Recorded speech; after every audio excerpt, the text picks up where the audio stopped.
This is a self-made game. This is actually Risk. I didn't buy it for my boy. And this is actually his collection of Pokemon Gaole. You see, very nice shiny ones that we've actually picked up. Now I haven't spent any cent on these very nice Pokemon cards for him because I think this is kind of lesson for him also. That money, you should use it properly. It's great entertainment. And all the more when you pick something up that you find rare, it's not bought from daddy, not given to you, you kind of treasure it a bit more. So all these very nice tiles, I hope I also delivered a good lesson for him. At the same time, it also shows how frugal we are. Now in today's quick video, I'll be sharing with you my whole expenses, just in case you're also running a family with young children. You like to understand what are things that's happening in other families' expenses. This video definitely should help you answer some question or two. So without further ado, let's dive on to things.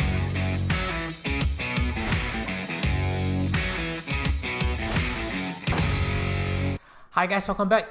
In a previous video, which I'll leave links above, I've discovered that my monthly expenses was $4,112. Back then, that was August 2020. Just a quick heads up, the numbers I'm seeing now are definitely bigger already. That's why I put that thumbnail up there for you to see. Numbers have jumped. Maybe because COVID period, we weren't spending that much. Definitely no holidays. Free parking everywhere. I remember all the malls were throwing free parking. But I've tabulated latest number. And as always, if you want to improve your own finances, make sure you understand budgeting. Make sure you take some time to go and tidy up what's happening in your bank accounts.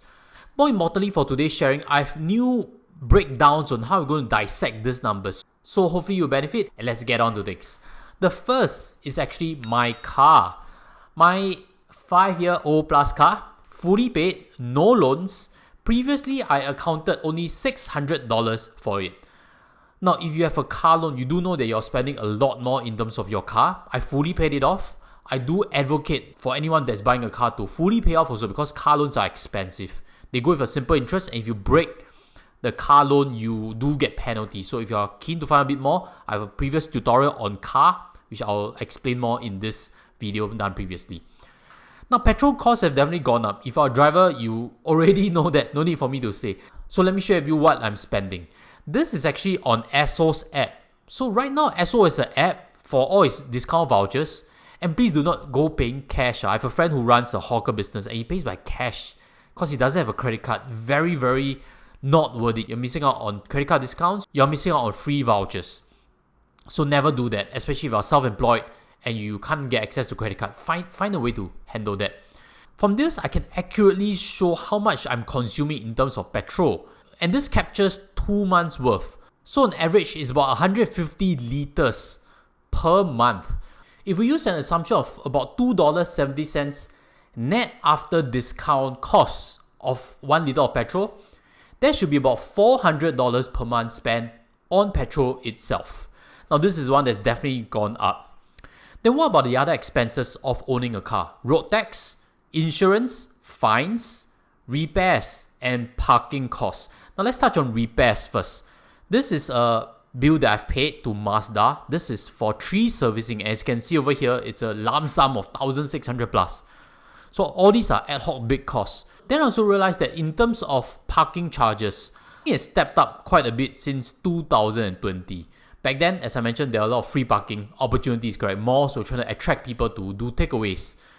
And right now, what I'm spending in terms of parking charges for my cash card, I'm seeing it stepped up quite a bit. So all in all, I do believe that the total cost of owning a car per month for all these miscellaneous is about $450. Add that to $400 in terms of petrol costs, total car cost per month is $850. And moving forward, I'll divide this by 2 because in my previous tutorial, I fully own that cost. So if I have to do it consistently, let's divide this by 2, which means I share with my wife. In total, my half will be $425. Now, item number 2, let's move on to housing. In a previous video, I mentioned that housing costs for me is $546 because I've done a full tutorial to explain my rental income, my CPF deduction, mortgage back then, and my net cash outflow was $546 only. But in today's breakdown, I think I want to look at it to really show the impact of increased interest rates and to remove already rental income, just in case I sell the house, for example, and to really see the real impact of home ownership in Singapore. Now, in that previous video, I mentioned that I factored in mortgage of 3,300, maintenance charge of 700, that is still the same, but in today, I will not factor in rental income, not factor in CPF deduction. Impact on income tax. Now, this has definitely stepped up already because rental income is considered personal income and it really depends on your income tax bracket. Then there's investment property tax. This relates to my HDB. When I rent it out, there is a cost factor to it also. And then also, last but not least, home property tax. All in all, these other charges of owning a flat is about $900 in total per month, which is about $450 to me.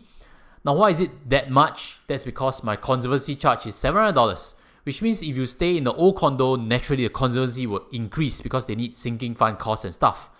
That is an extra cost when it comes to private housing.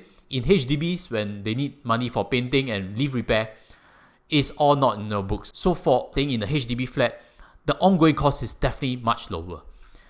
But the key part is this, correct? Mortgage. This is the $1 million topic. And before I get there, help me smash the like button because I definitely have some important insights for you to take note of.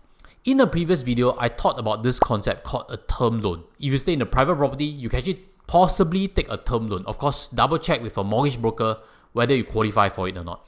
I mentioned that I took a $150,000 term loan for my property. That, in my opinion, is considered good debt because I'm using that monies to invest into the market. That is very different from taking a car loan to buy a car whereby you're using and consuming the car. That is called bad debt. And the reason I advocate for using term loan is because housing prices don't fluctuate much. Compare that to margin costs. When you pledge stocks or you pledge cash, you realize that you get into margin costs pretty easily with financial instruments. For a home, prices don't change much, and when you leverage against it, it's a lot more stable and you can look long term with it. And with this refinancing, my total debt using the home has stepped up to about $980,000. Now let me show you exact numbers to give you a sensing on the impact on the household, just in case you are going to see a floating rate to your books very soon. This is a quick snapshot of my term loan, which started at $150,000. You realize that the effective interest when it jumped from 1.9% to 2.4%, I have to pay an extra $40 just on that amount only. And take again, this is August rate. The rates are going up yet again. What about for my base mortgage? You realize that it's $830,000+. From June to July, you realize that the step up is $3,191 all the way to $3,372. This is a $181 increment on a month-to-month basis. And take note again, this is on a 2.1%. If you look in terms of the latest 1 month SIBOR, you realize that it's at 2.3% already for August, which means my next bill would likely be reflecting a 2.8% mortgage rate. Wow. So my pain in mortgage outflow is not over. I guess if you're also on floating, it's the same for you. If you're not familiar with housing, you may be thinking, hey, how come don't fix the rates? That's because when I took a package back then, there was no option to convert. There is a lock-in period of 2 years, which means I cannot change it away. I'm locked in. So do take note, pros and cons. But a floating rate also means I have the flexibility of clearing partial loan with it, which I might explore. Because 2.8% is already more than 2.5% from CPF OA. So I will be doing some tweaks to that. I'll be exploring all my options and probably giving my banker a call. And the usual fear is that, oh, you use CPF, there's accrued interest, correct? I've covered on a previous video, accrued interest is simply just opportunity cost. If you use cash, it's also opportunity cost. So in that case, don't worry about accrued interest too much. If the interest rates are more than 2.5%, which is what you get on CPF OA, simply use it to pay down the house loan and not take on a 2.8% and just earn 2.5%. That doesn't make sense. So all in all, the key point you can take away from this is 1% increment in terms of interest rates. I'm seeing a $422 increment for a $980,000 loan. You can roughly guess for $1 million loan, it's about the same. So all in all, my $980,000 loan at 2.8% is going to cost me about $4,290 per month. Now this is about almost $1,000 more than my previous budget of $3,300 because the loan size has stepped up, the interest rate has stepped up. So all in all, the total mortgage to me is $2,145. if I don't factor in using CPF OA to make monthly installments and stuff. So the net cost is 2145. We've covered most of the hard parts already, and let's go on to the easier portions, which is point number 4, food, grocery, and entertainment. This can be captured in 3 key parts: credit card, cash, as well as GrabPay. Now previously I mentioned that in terms of this segment, I spend $930 per month on average with a best estimate. Nowadays, I'm using a lot of GrabPay. I love the tracking ability, which I can show in this screenshot over here. You can quickly see my top-ups, which means I can give a better guesstimate to things. You can even see from this screenshot that I actually buy kopi at $1.30 every morning, consistently at 8:20 p.m. So all this data can be already seen.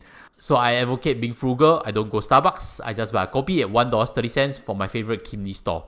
So all in all, Grab top-ups I'm seeing is about $150 each to me and my wife's account. Then there's also cash items, correct? And cash I also mean it includes PayNow, because nowadays when we go meals with friends, we PayNow each other, or I go for badminton with my friends, I PayNow to my friend. These are also considered cash items. So all in all, the total cash item I'm estimating is about $300 per month. Then next up is credit card bills. In this assessment, I remove away petrol, I remove away holiday, which I'll cover on as the last portion. All in all, in terms of credit card for food, grocery, and entertainment, is about $900 each for me and my wife. So all in all, this whole segment would now cost $1,350. And this is a massive step up, correct, for my previous of $930. So this gave me a reflecting point. Where's all these extra expenses? I would like to point it to my children. My boy now is 2 years older, 7 years old. Nowadays, when I go to restaurants, I have to order 3 main courses already. I cannot just order 2 and then later we just go and buy some bao or some fruits. It's not enough. Young boys are really able to eat a lot. So if you have a young girl, you realize that the amount you spend is very different. That's my bias. But also, my second kid previously was fully on breast milk. Now he's also eating salmon and stuff already. So I have to up my grocery expenditure, which is okay. We should spend on things we need, but this is a good reflection. $1,350. Hopefully it's an interesting point. If you are also running a household, you can show your spouse on it. Now let's move on to the next segment, which is child costs. Previously, this amounted to be $845 when my elder boy was in his childcare. Now, I'd like to break down this a bit different. To childcare, which is now 0 by the way, so nothing much on item number 5. My second kid will be going to childcare, so that cost would step in next year. Now it looks 0, it looks great. But I'd like to put in this subcategory, which is point number 6. Enrichment, school fees, after school care, and allowances. In terms of enrichment, I'm sending him to coding classes. It costs $73 per lesson. He's been doing swimming classes, which is $35 per lesson. Both of these have just completed as of this time of filming. End year, so next year I'll be enrolling him with something different to learn other skills. Then there's also berries, which is the Chinese class that is very popular among parents. That is about $55 per lesson. After school care is about $600. Allowances, I'm giving him $2 per day. And so if I round up all these costs, my best estimate when I divide by 2 is about $651 per month. I've seen private clients actually spend even more on enrichment classes. So it's really a personal choice. But in terms of what I've sent him to, I'm pretty satisfied with things. But I do know also, with older kids, there is even more tuition costs. So I'm well aware that cost is likely going to step up for the next few years, even ahead. So let's move on to item number 7, which is all bills. Your electricity bills and your water bills. From what I see, electricity and water bills are roughly the same because I locked in with Capo Electric. My best guesstimate plus and minus is still roughly the same. So I'll keep that $203 as a conservative estimate. So with that, let's move on to item number 8, which was previously not there. This is none other than holidays. You know, in 2020, we had the luxury of saving more money, correct? Because we are not able to go for staycations, we're not able to fly and stuff. But this year, my budget is $9,000 for the entire family. We've already expended some money. We've done a staycation in Shangri-La, about $1,000. We've done a recent trip to Montego. Pretty nice. If you haven't been there, these are some B-roll footages of it. and year end we are planning for a flight. Whether it's Japan or Australia, we've yet to decide, but I think that budget should be about $4,000. So all in all, holiday for this year, per pax wise, is going to be about $375 per month. But you know, on this channel, I also advocate, while you be frugal and save for your retirement, the time to spend with family is also finite. So there needs to be a good balance. $9,000 as an overall budget is still not a significant percentage of combined income. And the places we go are really very basic already. So I always tell my wife it's okay. And it's also something that I preach on this channel. Have a good balance, enjoy yourself, and save hard for retirement. Now, in a subsequent video, I'll be covering some forecasts for 2023 because I'm inquiring a bit on childcare centers. What are the latest rates? So I'm bringing my smallest kid to go and interview a few. So I'll have new numbers to put into this equation. I'll also be seeing if numbers would change moving for 2023. So if you'd like to hear more on a sequel to this and see on families' budgets for 2023, smash on subscribe button and stay tuned for it. Now you realize I haven't covered something very important, which is insurance costs. Insurance costs in a previous video I mentioned is $988 per month. Now I've looked at my whole equation again. There are only slight increments, but the bulk of it actually comes from term plans. And these term plans are level premium in any case. I also do own a few whole life plans, one of which is fully paid already, shaded in pink over there. And that's a key benefit because I plan to compress that whole life plan into 5 years and complete payment aggressively for it, just in case for next stage of life I need to expend the money differently. So that has fully completed, which means it's fully paid and coverage is permanent. All in all, in terms of family insurance costs per person, now I'm dividing it by 2, that new number is going to be $495. Previously, I took it on my own. Now I'm putting a consistent equation to share this amount with my wife. Let's do a quick summary. Firstly, car expenses. That is $425 per month. Mortgage costs, that is $2,145 per person. Other housing costs, $450 per person. Insurance costs, $495 per person. Food and grocery, $1,350 per person. Childcare costs, $0 as of right now. Enrichment, $651 per person. All bills, $203 per person. Holidays, $375 per person. And last but not least, insurance, $495 per person. Net, the total that I'm showing per month is $6,094. Wow, this is almost a 50% jump from my review in August 2020. So let me know your thoughts in the comment section below, and especially if this whole sharing was helpful. And just now I mentioned about insurance costs, let me invite you to this previous tutorial whereby I reviewed my whole insurance portfolio. Maybe they can help give you some clues on what you need to tidy up. Because insurance, if you plan it properly, it should not be too much of a burden and it should cover you adequately. With that, I'll sign off from here and see you there. Take care as always. Goodbye.